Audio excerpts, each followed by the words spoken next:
Hello, Scorpio friends. I'm Annie Botticelli, and welcome to my Scorpio January 2024 Astrology Horoscope forecast. I'm calling the theme of this month for Scorpios Karmic Rubble, Dust It Off and Fly High Phoenix. And we will talk about that, as well as other things to help you make the most of this month.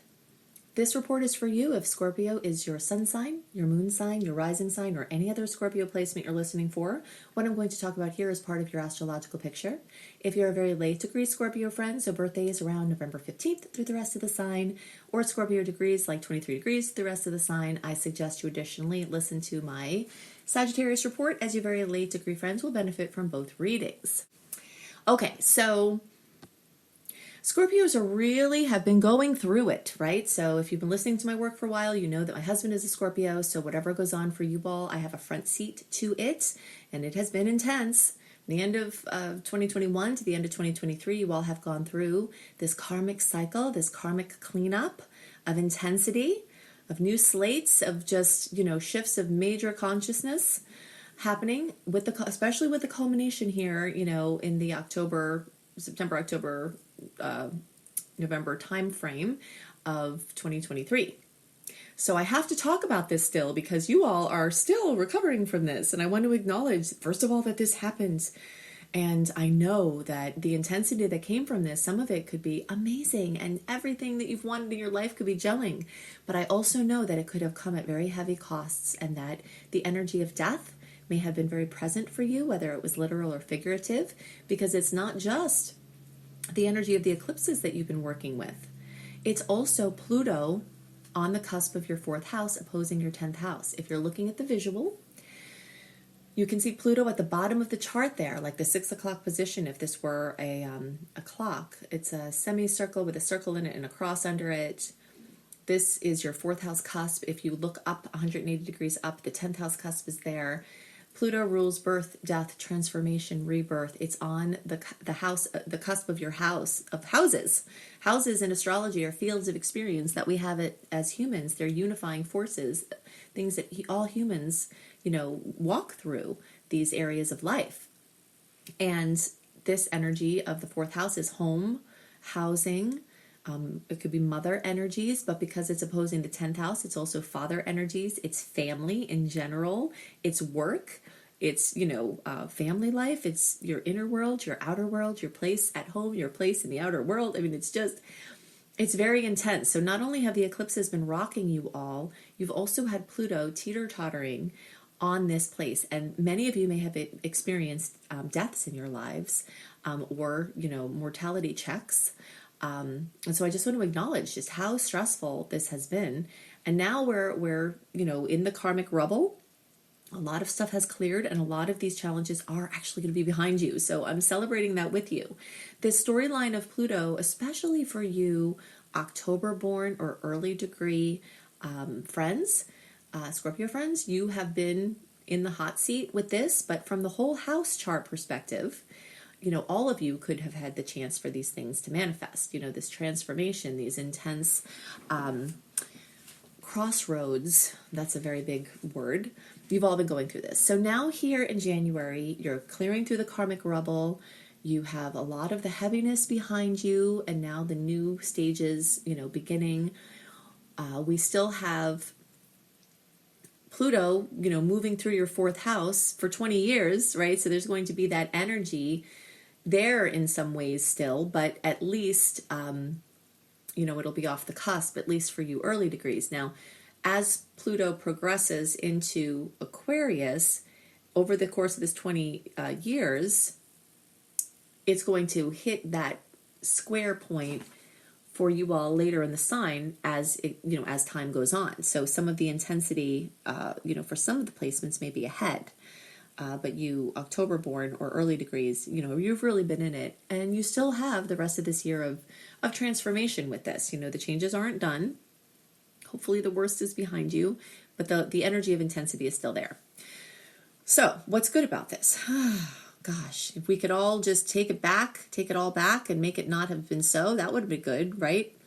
But since we can't, there are chances for you to use this nuclear power generator to completely transform your psychology, that you're being affected from childhood. So basically your childhood psychology that's affecting you today.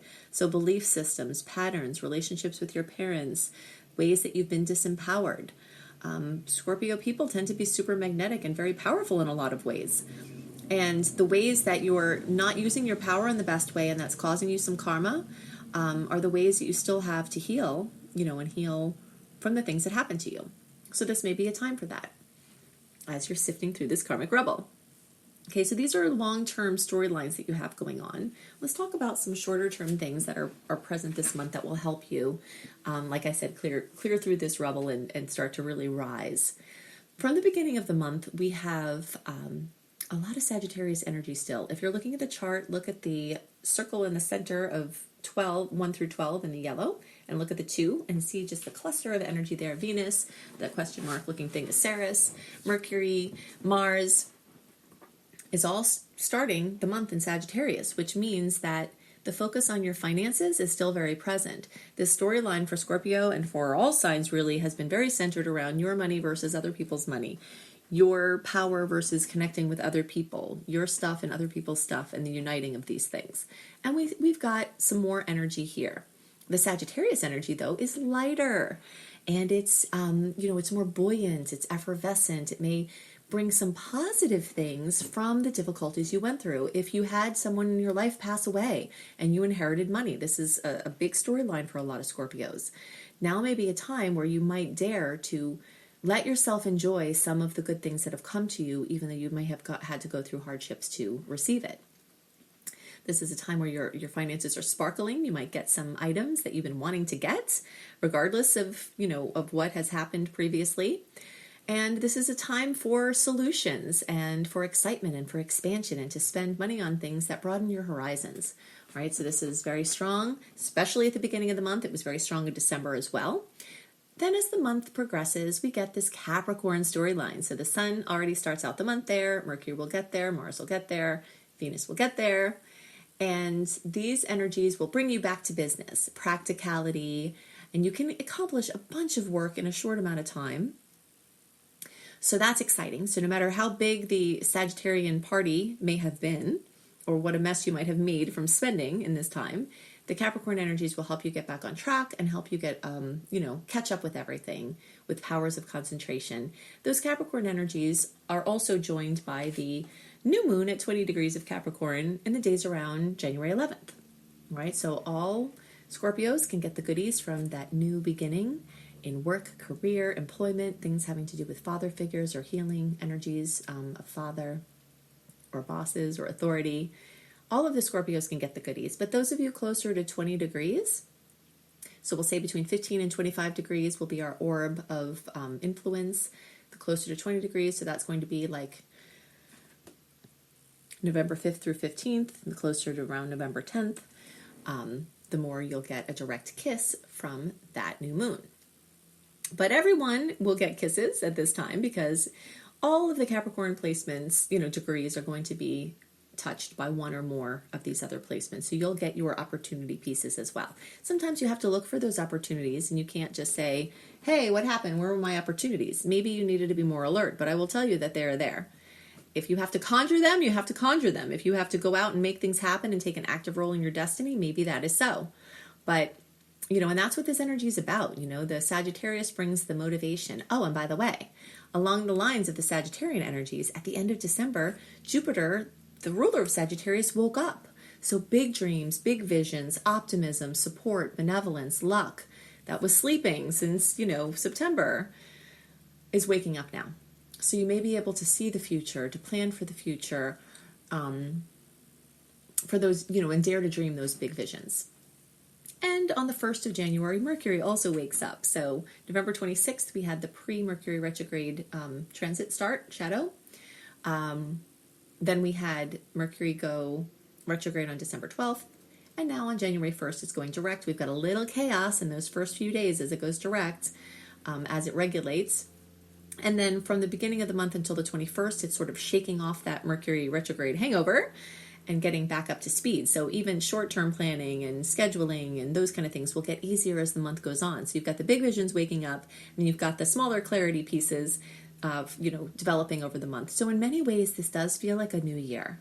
It feels like a new year because of all the karmic rubble you've cleared.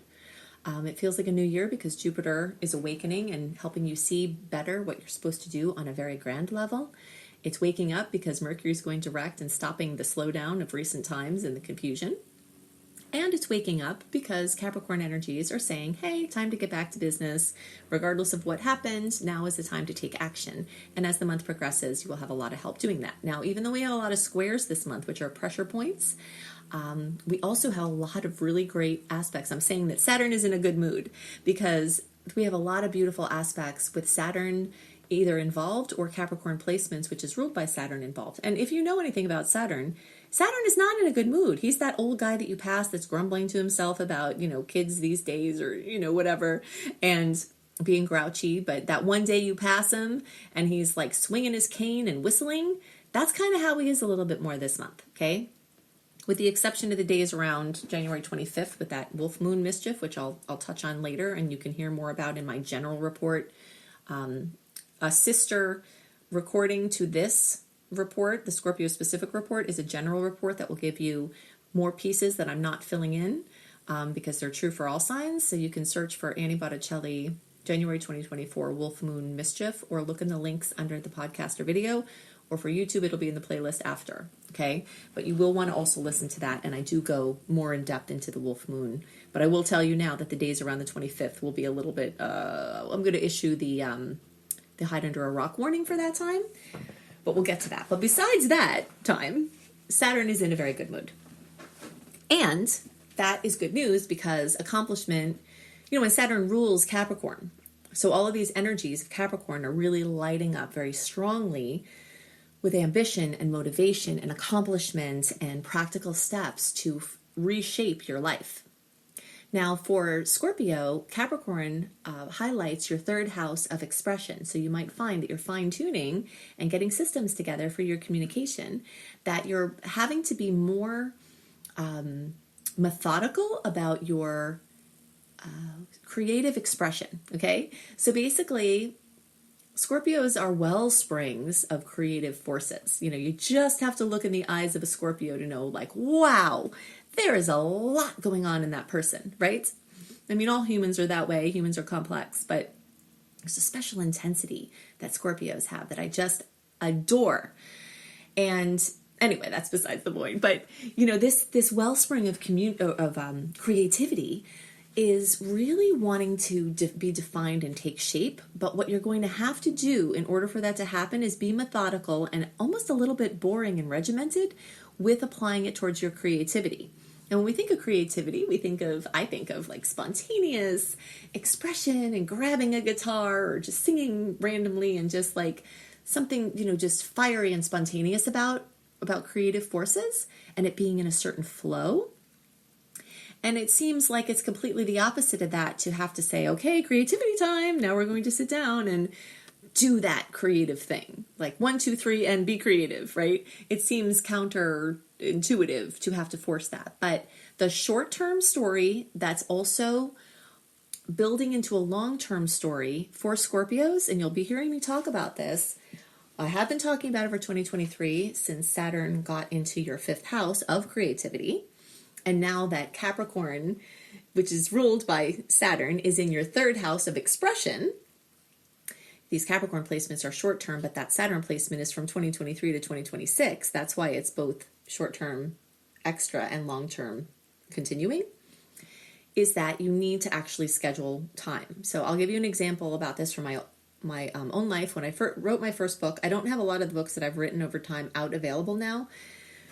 I'm a prolific expresser, and at the time that I released a lot of books many years ago, they were, not in the form that, anyway, whatever, that's a whole other story. But the point is that I was writing books during a particular time when Saturn was in my 5th house. And Spirit told me, okay, in order to bring these books out and finish them, you have to write a paragraph a day or do something with that and explain to me the nature of Saturn and then as it moves through the house of creativity. And that's where I got that from. And so I did that, and I was able to write my first spiritual novel, which is available. It's called Tough Pill to Swallow. You can search for Annie Botticelli, Tough Pill to Swallow, because I did re-bring it out recently. But in order to write that book, when Saturn was in my 5th house, I had to make myself do it. And I didn't feel like it. So the point is that, Scorpio friends, in the short term this month, highlighted, and then as a long-term story, you have to sit down and make time for your creative efforts. There are things that want to come out, but there is so much more that you're having to work with because of what you've gone through, that if you don't make it regimented, you're just going to hold all of this stuff inside of you. It's not going to be good for your health, and the world will be robbed of your gifts. Okay, so that's what you got to do. All right, so let's see what else I wanted to talk about. All right, so like I said, I'm just going to blaze through this because you need to listen to the January 2024 Wolf Moon Mischief General Transit video in order to be a complete picture, along with this I'm making for you here with the Scorpio specific stuff. But in the days around the 25th, we've got the full moon in Leo, fullness, completion, fruition, possibly drama, coming to Leo related things for everybody. This is kids, romance, dating, your creative efforts. Specifically for Scorpio, this is work, career, your place out in the world, employment, father figures.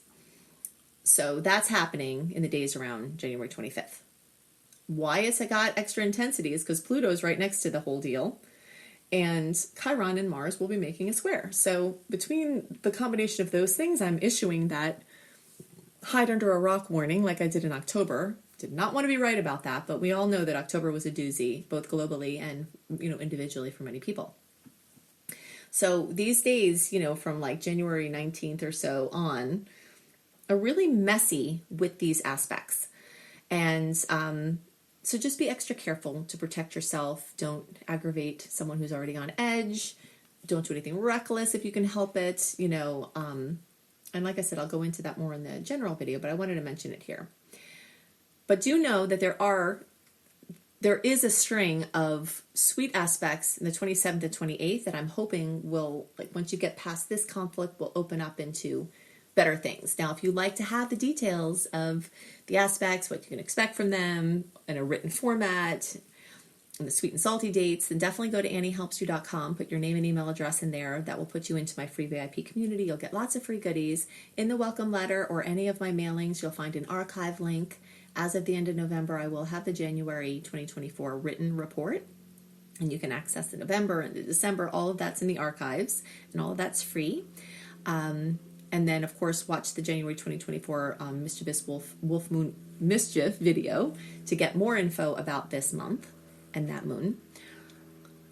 If you want to learn astrology, you will also see at AnnieHelpsYou.com my Becoming a Professional Astrologer Mastery Certification Course, where I can teach you how to make your love of the stars earn you money and help other people. And I also have a basics course, and you can see my secret star portal, which has exclusive content. If you've been engaging with my work for a while and you feel like you want to have an energetic exchange, joining that secret star portal is a way that you can do that. So you can find all that at AnnieHelpsYou.com, plus get access to a year and a half of archives and new content monthly, including my written horoscopes. So I hope you have a wonderful month, a wonderful new year. Happy New Year, and I'll see you next month. Bye.